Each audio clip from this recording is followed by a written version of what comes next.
ولی پہ موالی سلام کرتے ہیں، فرشتے آ کر سوالی سلام کرتے ہیں۔ قدرت کی بات آپ کو یاد ہوگی نا، فرشتے کی بات کر رہا ہوں۔ در ولی پہ موالی سلام کرتے ہیں، فرشتے آ کر سوالی سلام کرتے ہیں۔ ابو الحسن کو نہ جھکنا ہی تیرا بہتر ہے، ابو الحسن کو نہ جھکنا ہی تیرا بہتر ہے، میرے مولا علی کو حلالی سلام کرتے ہیں۔ اور ہاتھ بلند کر کے نعرہ ہے الرحم اللہ من يقرأ الفاتحة بسم اللہ الرحمن الرحیم۔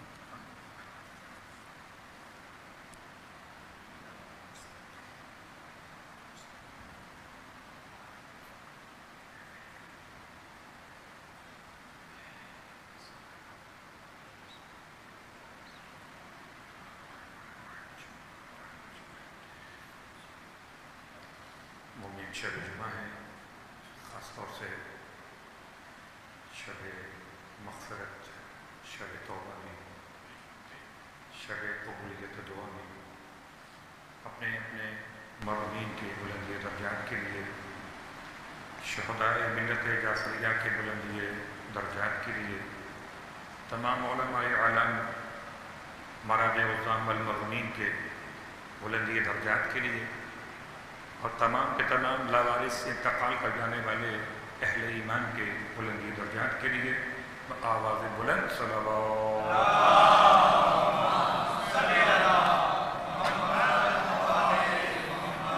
شب جمعہ کی مناسبت سے بھی اور التماس کے عنوان سے بھی آپ حضرات میں خدا نخواستہ کوئی غلیظ مریض بیمار ان کی شفا یابی کے لیے آپ کے اعزہ میں، آپ کے احباب میں دعا کی التماس میں نام بھی رکھے گئے ہیں۔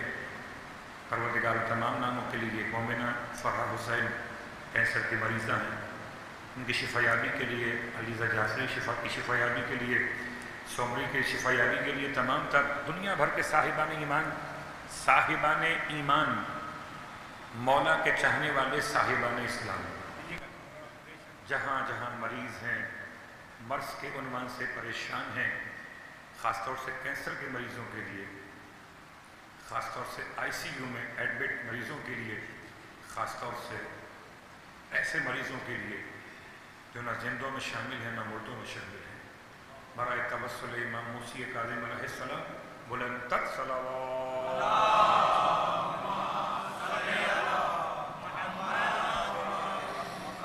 اعوذ باللہ من الشیطان اللعین الرجیم، بسم اللہ الرحمن الرحیم، الحمد للہ رب العالمین، والصلاة والسلام على أشرف الأنبياء والمرسلين سيدنا أبي القاسم محمد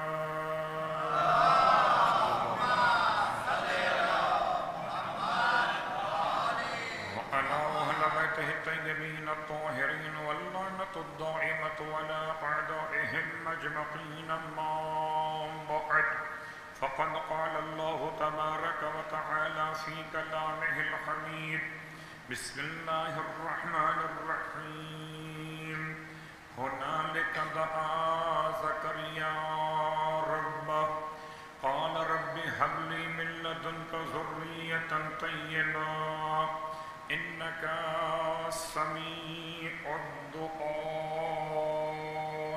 صلوات پڑھنے محمد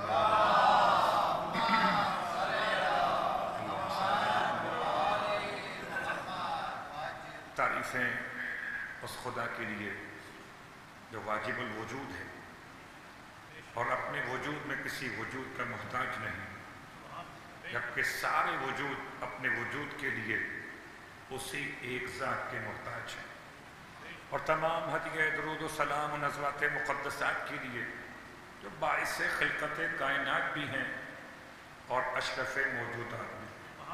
الحمدللہ الذی جعلنا من المتمسکین بالقرآن العظیم وجعلنا من المتمسکین بولایت علی بن ابی طالب علیہ السلام۔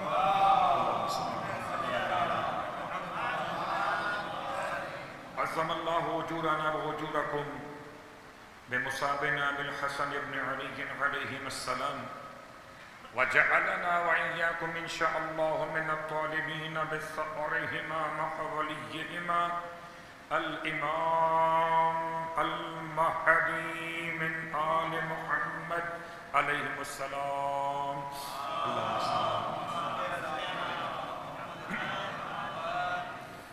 اما بعد، فرش ادائے امام مصطفیٰ علیہ السلام پر حاضر خدمت ہے. آج سفر کی 6 تاریخ 1445 سن ہجرت، اور ہمارے درمیان بعض امام بارگاہوں میں شب 7 سفر کی مناسبت سے میلاد کہیں، مجلس ولادت باصحادت کہیں، ذکر مدح امام موسی کاظم علیہ السلام.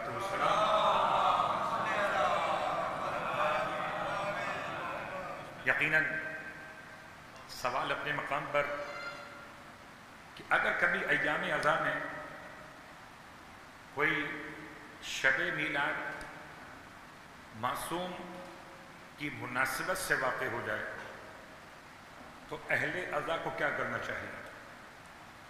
اہل عزا عزا کریں یا ولا کے عنوان سے میلاد کریں؟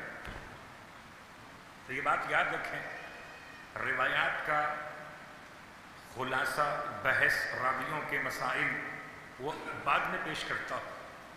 پہلے ہم عام بات کر لیتے ہیں. میرے گھر میں، اپنے گھر کی بات کرتا ہوں، میرے اپنے گھر میں میرے بچے کی برتھ ڈے، اور اگر میرے کسی بڑے عزیز کا انتقال ہو جائے اور اتفاق سے انتقال کا دن اور برتھ ڈے کا دن، یعنی برتھ ڈے برابر ہو، ایک دن میں ہو، عقل کیا کہتی ہے؟ میں کیک کاٹوں یا اپنے جانے والے عزیز کے لیے فاتحہ خوانی ہو؟ شب 7 اور سفر کی 7 تاریخ کی بنیاد پر ہی عشرے کا عنوان رکھا گیا. میں اس سے پہلے پہلی مجلس میں اشارہ کر چکا ہوں کہ ہم سفر کی 7 تاریخ کی مناسبت سے شہادت حضرت سبت اکبر یعنی کہ شخصیت حضرت شبر یعنی کہ امام حسن مصطفیٰ علیہ السلام منانے کی. اس پورے عشرے کا نام عشرہ حسنیہ کے طور پر مناتے ہیں. تو اب رہا مسئلہ کہ 2 باتیں آ گئیں. ایک 7 تاریخ میں شب 7 کہوں، روزے 7 کہوں، 2 مناسبتیں. ایک غم کی مناسبت ہے اور ایک کہہ لیجیے خوشی کی مناسبت. اتفاق سے ایک اشتہار پڑھ رہا تھا مجلس کا. مجلس کے اشتہار میں کیا لکھا کہ مجلس عزا بسلسلہ ولادت امام موسی کاظم علیہ السلام. میں حیران تھا کہ عزا لکھا ہے تو کیا ولادت امام پر عزا منا رہے ہیں؟ تو کیا یہ الفاظ آپس میں مناسبت رکھتے ہیں؟ عرب کا مزاج الگ ہے. عرب کے یہاں دونوں لفظ ہیں مجلس کے اعتبار سے. مجلس سے ولادت بھی ہوتی ہے اور مجلس سے شہادت بھی ہوتی ہے. کیونکہ لفظ محفل آپ کو حدیث قصہ میں تو ملتا ہے مگر قرآن میں نہیں ہے. مجلس عزا، مجلس میلاد، لفظ محفل، لفظ میلاد آپ کو ملے گا حدیثوں میں، حدیث قصہ میں، لیکن قرآن میں لفظ مجلس ملے گا صرف. سورہ مجادلہ آیت نمبر 11 کو یاد ہوگی کہ پورے قرآن میں خدا نے لفظ مجلس استعمال کیا شکل جمع میں. یا ایھا الذین آمنوا اذا قیل لکم تفسحوا فی المجالس فافسحوا یفسح اللہ لکم. میرا عنوان یہ پوری آیت نہیں ہے، لفظ مجالس. تو لفظ مجالس عربی اعتبار سے جمع ہے مجلس کی، اور مجلس کہتے ہیں آج کی عربی میں ڈرائنگ روم کو. آج کی عربی لغت کے لحاظ سے مجلس کہتے ہیں بیٹھک کو. پرانی اردو کے اعتبار سے بیٹھک آپ کہہ لیجیے، آج ڈرائنگ روم، مہمان خانہ کہہ لیجیے. اسے عربی میں مجلس کہتے ہیں، سندھی میں اوطاق کہتے ہیں، ہر زبان کا مسئلہ الگ الگ ہے۔ تو ہم عربی لحاظ سے بات کر رہے ہیں کہ مجلس کا ترجمہ کیا ہے؟ مجلس کا ترجمہ ماتم نہیں ہے، ماتم اور ہے، مجلس اور ہے۔ مجلس ہے جلوس سے، ہم کہتے ہیں جلوس روڈ پہ آنے کو، عربی میں جلوس کہتے ہیں بیٹھنے کو، جلوس کہتے ہیں بیٹھنے کو۔ یہ جو آپ دو سجدوں کے بیچ میں بیٹھتے ہیں نا، اس بیچ میں بیٹھنے کو یا پہلی رکعت کے دوسرے سجدے کے بعد قیام میں آنے سے پہلے جو آپ ایک لحظے کے لیے بیٹھتے ہیں، اس کا نام ہے جلسہ استراحت۔ اس بیٹھنے کا نام کیا ہے؟ جلسہ استراحت۔ تو لفظ جلسہ، لفظ جلوس، لفظ جالس، لفظ مجلس، لفظ مجالس، ان کا تعلق لفظ عزا سے نہیں، لفظ ماتم سے نہیں، لیکن ایک بات تو ہے لفظ مومن سے۔ اس لیے کہ جتنے برادران ہیں وہ اپنے کسی اجتماع کو مجلس نہیں کہتے، جلسہ کہہ دیتے، اجتماع کہہ دیتے، عرس کہہ دیتے، مگر مجلس نہیں کہتے۔ خدا کا بڑا احسان ہے، ہمیں بھی آسانی ہو جاتی ہے جب کوئی اعلان کرتا کہ مجلس کا انتظام ہے، ہم سمجھ لیتے ہیں ہم سے بات ہو رہی ہے۔ صلوات پڑھے محمد۔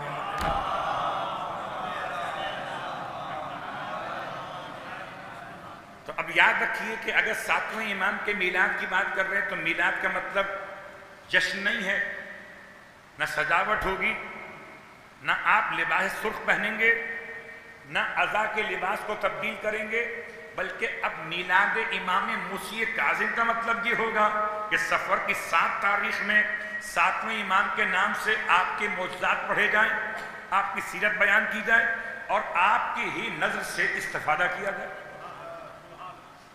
بس البتہ یہ بحث ہے، پھر کسی اور موقع پر بیان کریں گے کہ اصلاً روایتوں کے اعتبار سے اگر امام جعفر صادق علیہ السلام پر قول دیکھا تو مولا حج سے واپس آ رہے تھے۔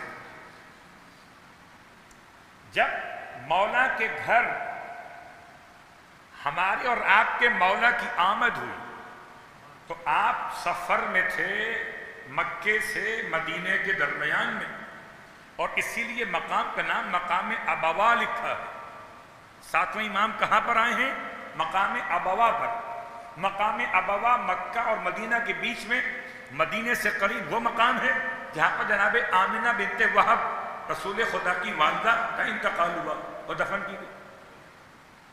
تو مقام ابوا پر آپ کا میلاد یعنی موقع المیلاد یہ بتا رہا ہے کہ امام سفر میں تھے، اور سفر کون سا ہے؟ آپ آ رہے تھے کہاں سے؟ حج کر کے مکہ المکرمہ سے۔ تو حج کر کے امام سفر میں نہیں ہے۔ یاد رکھیے خود امام کی اپنی روایت ہے، امام فرماتے ہیں اگر میرا اختیار ہو تو میں ذی الحج کی 12 تاریخ کو منا سے نکل کر سیدھا اپنے گھر چلا جاؤں۔ امام کی نگاہوں میں حج کے بعد مکے میں قیام کرنا پسندیدہ نہیں ہے۔ صلوات پڑھ لیں محمد علیہ۔ کیوں؟ اس کیوں کا جواب آپ خود تلاش کریں گے جب آپ حج کریں گے، کہ حج سے پہلے ٹارگٹ اچیو کرنا ہوتا، حج کرنا ہوتا، اور جب حج کر لیا تو گھر یاد آتا ہے۔ اور یہ خدا کے گھر کی شان کے خلاف ہے کہ انسان مکے میں رہے اپنا گھر یاد کرے۔ اس لیے امام کے الفاظ ہیں کہ اگر میں اختیار رکھوں تو میں منا سے سیدھا اپنے گھر چلا جاؤں۔ پھر کب کا واقعہ ہے؟ یہ ذی الحج کی 20 تاریخ کا واقعہ ہے۔ ذی الحج کی 20 تاریخ کا واقعہ ہے کہ امام چلے مکہ المکرمہ سے ذی الحج کی 13 یا 14 تاریخ کو، آپ غدیر خم کے علاقے میں پہنچے 18 ذی الحج کو۔ آپ نے غدیر خم کی مسجد کے آداب بیان کیے، اور 18 تاریخ کو وہاں سے نکل کر آپ کا قافلہ 2 دن میں مقام ابوا پہنچا، اور ابھی قیام پذیر تھے، خیمے لگائے گئے تھے کہ بیت الشرف سے جناب حمیدہ خاتون کی طرف سے آپ کی خدمت میں پیغام پہنچا کہ آپ کو بلایا جا رہا ہے، امام تشریف لے گئے۔ جب واپس آئے خیمے سے باہر تو آپ کے چہرے پر مسرت تھی، انبساط کی کیفیت تھی۔ اصحاب نے پوچھا مولا کیا خبر لائے ہیں، حمیدہ نے کیوں بلوایا تھا؟ امام فرماتے خدا نے مجھے میرا وصی عطا کر دیا۔ تو یہ ذی الحج کی 20 تاریخ کا واقعہ ہے۔ البتہ ہمارے یہاں بعض کتابوں میں اس سفر کی 7 تاریخ لکھی ہوئی ہے، لیکن ایک بات یاد رکھیں، ایام عزا خدا کی طرف سے ایسے ہیں کہ ان میں کسی امام کی آمد کیسے ممکن ہے؟ حسین کا نام ہو اور بیچ میں کوئی میلاد کا عنوان ہے۔ آج نہیں تو کل میں تو طالب علم ہوں، امام زمانہ آ کے بتائیں کہ کون سی تاریخ کس امام سے منسوب ہے۔ انشاءاللہ 7 سفر منائیں گے، کوئی حرج نہیں، مگر خوشی مت منائیے۔ میلاد کا مطلب ذکر امام کیجئے اور آئیے، آج کی حد تک ہمارا عنوان ابھی شروع بھی نہیں ہو پایا، لیکن چونکہ ایک بہت بڑا مسئلہ ہے۔ اب آئیے چلتے ہیں، آپ کو لیے ہوئے ایک سفر میں تھے، ایک اور سفر میں چلتے ہیں۔ یہ سفر ہے سرکار ختمی مرتبہ صلی اللہ علیہ وسلم۔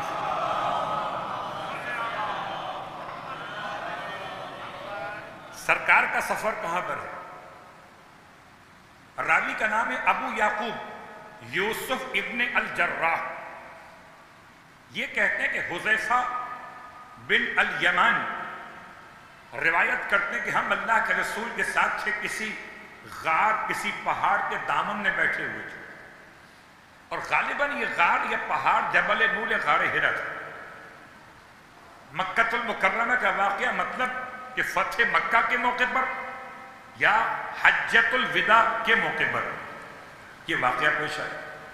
ہم سب بیٹھے ہوئے تھے، مکہ المکرمہ ہے، اور ایسے میں محلہ بنی ہاشم سے چل کر اس پہاڑ کے دامن تک امام حسن مجتبیٰ پہنچے، اور جیسے ہی اللہ کے رسول نے امام حسن مجتبیٰ کو آتے ہوئے دیکھا، صاحبان علم و ادب بیٹھے ہوئے۔ مولا حسن مجتبیٰ کی آمد کا سال کون سا ہے؟ ہجرت کا 3واں برس۔ فتح مکہ کب ہوئی؟ ہجرت کے 8ویں برس۔ کیا مطلب 5 سال کے۔ اور اگر آپ کہیے کہ واقعہ حجۃ الوداع کا، تو 2 سال اور بڑھا دیں، 7 سال کے۔ تو امام حسن مجتبیٰ علیہ السلام چلتے ہوئے آ رہے پیغمبر کے اس نشست گاہ کی طرف، مجلس محمد کی طرف۔ اب سمجھیں، اور جب اللہ کے رسول نے شہزادے کو آتے ہوئے دیکھا تو ارشاد فرمایا، یہ میرا فرزند آ رہا ہے، یہ میرے جسم کا، میرے بدن کا ٹکڑا آ رہا ہے، یہ میرے نفس کا پاکیزہ حصہ آ رہا ہے، یہ میری آنکھوں کی ٹھنڈک آ رہا ہے۔ الفاظ پہ غور کیجئے، آنکھوں کی ٹھنڈک بھی حسن، رسول کے جسم کا ٹکڑا بھی حسن۔ آپ فرماتے ہیں میرا بیٹا، رسول کا بیٹا بھی حسن۔ آپ فضائل حسن پڑھنا شروع، فرمایا اکیلے نہیں آ رہا یہ، اس کے آگے آگے جبرائیل ہیں۔